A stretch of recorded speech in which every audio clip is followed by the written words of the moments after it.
लालची सास ईमानदार बहू। सुंदरपुर नाम के गांव में एक सुशीला नाम की औरत रहा करती थी। उसको एक बहू थी जिसका नाम था राधा। राधा को एक श्वेता नाम की बच्ची थी। उसे स्कूल में छोड़ने तथा घर के सारे काम राधा ही किया करती थी। बाजार से सामान लाना, ऐसे छोटे मोटे काम तो वो आते जाते कर लेती थी। सुशीला अचार पापड़ और दही बेचने का व्यवसाय किया करती थी। उसका लड़का सुधीर खेत में काम किया करता था। उसके यहाँ एक गाय भी थी। उसी गाय के दूध से सुशीला दही बनाती थी और बेचती थी। सुशीला का धंधा बहुत अच्छी तरह से चल रहा था। उसके यहाँ एक दिन गांव का एक आदमी आता है। वो सुशीला से, सुशीला बहन, मुझे तुमसे कुछ काम है, जरा बाहर आना। अरे रघु भाई साहब, आइए ना, इधर कैसे आना हुआ? बहन, मेरे बिटिया की शादी है तो मुझे 5 किलो अचार और 5 किलो पापड़ लगेंगे। मिलेंगे ना शादी तक? हाँ, मिल जाएंगे। दही भी अच्छा है मेरे घर का, मेहमान उंगलियां चाटते रह जाएंगे। हाँ, वो तो पता है बहन। दही में शादी के दिन लेकर जाऊंगा, ठीक है?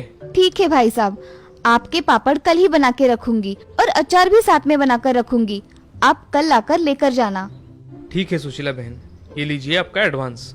मैं कल आकर अचार और पापड़ लेकर जाऊंगा। जी। ऐसा कहकर रघु वहाँ से चला जाता है। रघु जाते ही सुशीला काम करने लग जाती है। उसके पास अचार था मगर उसे पापड़ तैयार करने थे, वो भी एक दिन में। इसीलिए वो जल्दी जल्दी में पापड़ का आटा बनाने के लिए लग जाती है और वो उस दिन राधा की मदद लेने की सोचती है। सुशीला राधा से, राधा। हाँ माँ जी। जरा इधर आना, मुझे ये पापड़ का आटा गूंदने में मेरी मदद करो।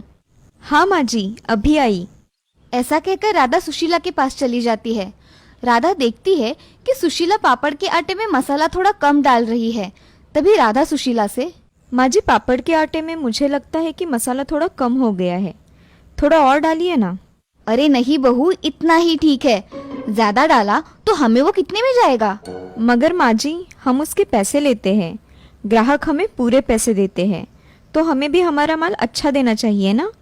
अरे राधा, तू मुझे मत सिखा, मैं मेरा काम अच्छी तरह से जानती हूँ, समझी? ऐसा कहकर राधा भी आटा गूंदने के लिए बैठ जाती है और बाद में उसके साथ पापड़ बेलने बैठ जाती है। काम होने के कारण राधा उठ जाती है। सुशीला थोड़ी देर वहाँ पापड़ बेलती रहती है।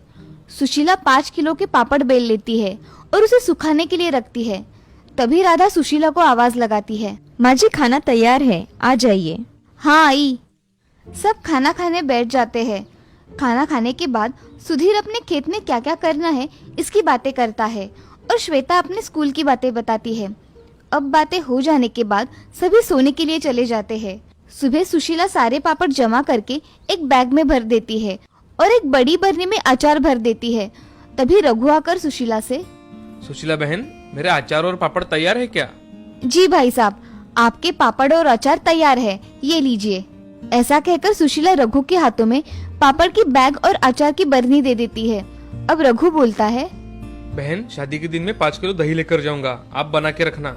हाँ भाई साहब, मैं बनाकर रखूंगी, आप किसी को भेज देना दही ले जाने के लिए। जी, ये लीजिए आपके पैसे, मैं चलता हूँ अब। जी। रघु पापड़ और अचार लेकर वहाँ से चला जाता है। इधर सुशीला पैसे देख बहुत खुश हो जाती है। उन्हें लेकर अपने कमरे में चली जाती है। वो पैसे अपने पोटली में रख देती है और दूसरे काम करने लगती है। अब सुशीला हर दिन अपना काम करके पापड़ बनाकर रखा करती थी, मगर सब में कुछ ना कुछ कम डाला करती थी। एक दिन उसके दिमाग में एक आइडिया आता है, अगर मैं लोगों को अचार नाप के थोड़ा कम दे दिया करूं तो मेरा ही फायदा है, और पापड़ में मसाला कम डाला तो मेरा ही मुनाफा और हो जाएगा। ऐसे सुशीला खुद से सोचकर मन ही मन में ठान लेती है और अगले दिन से वो आने वाले ग्राहकों को कम अचार देने लगी और दही के पैसे भी उसने बढ़ा दिए। अब रघु के घर उसने 5 किलो दही दे दिया और उसने 300 रुपए ही लिए। तभी सुशीला का बेटा सुधीर उससे, अरे माँ, आजकल गाय दूध कम दे रही है, अगर तुम्हें कुछ दूध कम पड़ रहा हो तो बाहर से खरीद लेना। अरे नहीं, फिलहाल तो चल रहा है, बाद में देखेंगे, कम पड़ा तो मैं देख लूंगी। ठीक है माँ, चलो मैं खेत में जाकर आता हूँ। ठीक है बेटा। ऐसा कहकर सुधीर खेत में चला जाता है और सुशीला सोचने लगती है कि तभी राम वहाँ दही लेने आ जाता है। चाची, मुझे 1 किलो दही चाहिए, एकदम ताजा। हाँ राम, रुको, मैं अभी लाती हूँ। ऐसा कहकर उसके हाथ के डिब्बे में सुशीला 1 किलो दही लेकर आती है। तभी उस दही को देख राम बोलता है, चाची, आजकल दही में ज्यादा पानी आ रहा है। अरे बेटा, ये गर्मी का मौसम शुरू हो गया है ना, इसीलिए दही ऐसा होता है। अच्छा चाची, ये लो पैसे, अब मैं चलता हूँ। हाँ ठीक है। सुशीला पैसे गिनती है और खुद से बोलती है, इसे कम पैसों में दही भी अच्छा चाहिए। कौन यहाँ इतनी ईमानदारी से धंधा करता है, आया मुझे सिखाने वाला। ऐसा कहकर सुशीला घर में चली जाती है। उसे सुधीर की बातें याद आती है कि दूध कम पड़ गया तो बाहर से मंगवा लेना। वो फिर से मन ही मन में सोचती है, अगर दूध कम पड़ गया तो मुझे कुछ न कुछ करना पड़ेगा, नहीं तो मेरे ग्राहक कम हो जाएंगे। ऐसे ही दिन ब दिन सुशीला का लालच बढ़ता जा रहा था, मगर उसके बहू के नजर से ये छुपा नहीं था। सुशीला अचार कम देती थी, पापड़ में मसाला कम और अब दूध में पानी मिलाकर उसका दही लगाया करती थी। इससे ग्राहक शिकायत किया कर रहे थे। ये सब देख राधा सुशीला से बात करने की सोचती है और कुछ मन में सोचकर सुशीला के पास चली जाती है। माँ जी, आपने जो पापड़ दिए थे ना रघु चाचा की लड़की के शादी में, उसको लोग कह रहे थे कि उसमें स्वाद ही नहीं है। क्या कह रही हो बहू तुम? मैं सच कह रही हूँ माँ जी, मैंने अपने कानों से सुना है। अगर ऐसा कुछ था तो रघु मुझसे बोलने क्यों नहीं आया? माँ जी, आपसे बोलने के लिए सब डरते हैं, इसीलिए कुछ नहीं कहते। मगर इसका तो परिणाम आपके धंधे पर पड़ेगा ना। इससे तो ग्राहक कम हो जाएंगे और अच्छे पापड़ ना मिलने की वजह से लोग दूसरे लोगों से पापड़ खरीद लेंगे। इससे आपका नुकसान हो जाएगा। और आपके हाथों में तो कितना स्वाद है ना माँ जी। आप कुछ मिलावट या कम ज्यादा मत कीजिए, पहले जैसे आप बनाती थी वैसे ही बनाइए। हाँ बहू, तुम सच कह रही हो, मगर महंगाई कितनी बढ़ गई है। माँ जी, आप थोड़े वस्तु के दाम बढ़ा देंगी तो चलेगा, मगर जो भी चीज हमारे यहाँ से जाएगी ना, उसका स्वाद लोगों के मुंह में बैठा रहना चाहिए। हाँ बहू, मैंने ऐसा कभी सोचा ही नहीं। मैं कम मसाला डाल पापड़ का स्वाद बिगाड़ रही थी। और माँ जी, आपको दूध में भी मिलावट करने की कोई जरूरत नहीं है। ये सोच रहे हैं कि इस गाय का दूध अगर कम पड़ रहा है तो हम दूसरी और एक गाय ले लेंगे, इससे हमें दूध की कमी नहीं होगी। इन्होंने मुझसे आज सुबह ही कहा। बहू, तुम सच कह रही हो। अगर ऐसा हुआ तो मैं अपना काम पूरी ईमानदारी से करूंगी और मेरे पदार्थों का स्वाद भी कायम रखूंगी।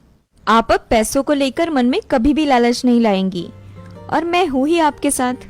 हाँ, अब हम दोनों मिलकर अच्छा काम करेंगे और मुझे सही राह दिखाने के लिए तुम्हारा बहुत बहुत शुक्रिया। ऐसा कहकर सुशीला राधा के गले लग जाती है। आज राधा की वजह से सुशीला की आंखें खुल गई थी। अब उसे पता चल गया था कि उसे किस प्रकार से अपने ग्राहकों को सब बताना है और कैसे उन्हें अच्छे पदार्थ बेचने हैं। अब सुशीला के मन में लालच मिट गया था। ये देख राधा भी बहुत खुश हो जाती है। अब से सुशीला ग्राहकों को अच्छे पदार्थ देकर अपना नाम कर रही थी और लोगों के मुंह में तो जैसे उसके पदार्थों का स्वाद ही बस गया था। अब उसने बाद में बहुत नाम कमाया और ईमानदारी से अपना काम किया।